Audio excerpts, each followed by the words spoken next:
Aceh, tanah di ujung barat Indonesia, tempat azan berkumandang dari surau-surau tua.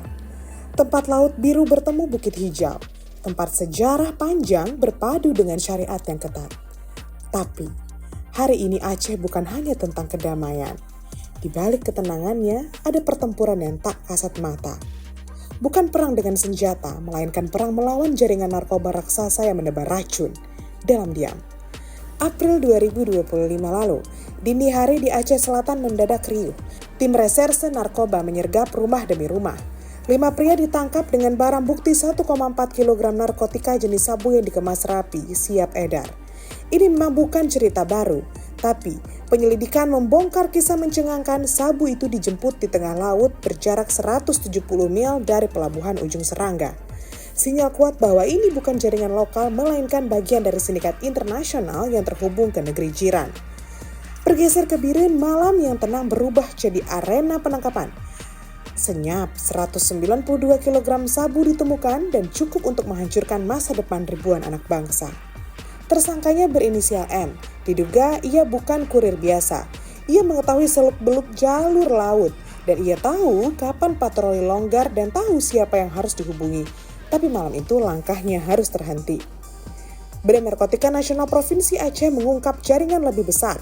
Operasi senyap mengenai 33 kg sabu, ratusan ribu butir ekstasi dan hampir 2 kuintal ganja yang ikut disita. Ada sosok misterius, Y, yang berasal dari negeri jiran Malaysia.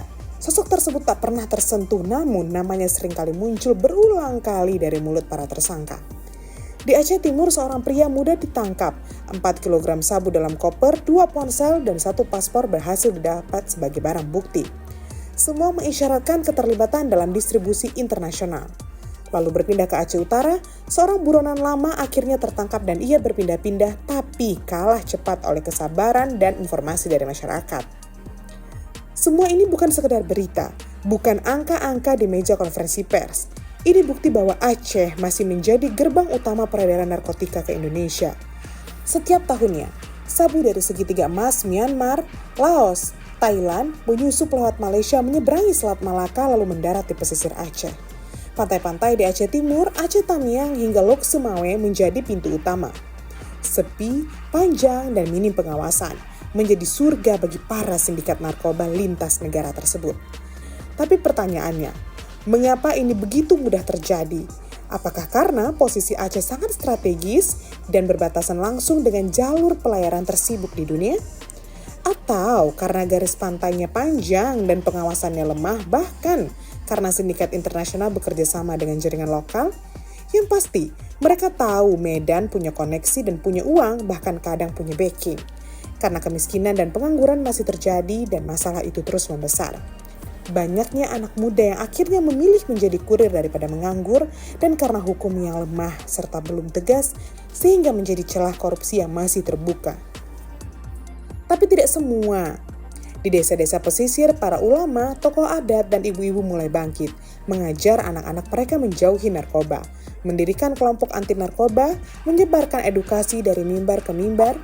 Di tingkat provinsi Aceh, pemerintah daerah mulai memperkuat sinergi dan mengisi celah, menutup lubang karena Aceh kini berada di persimpangan.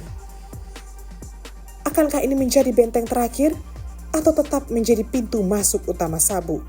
Perang ini masih belum selesai, tetapi Aceh masih melawan dengan keterbatasan. Dengan penuh keberanian, dengan harapan akan masa depan yang bersih dari racun. Dan perlawanan ini harus terus hidup, karena yang dipertaruhkan adalah masa depan sebuah generasi.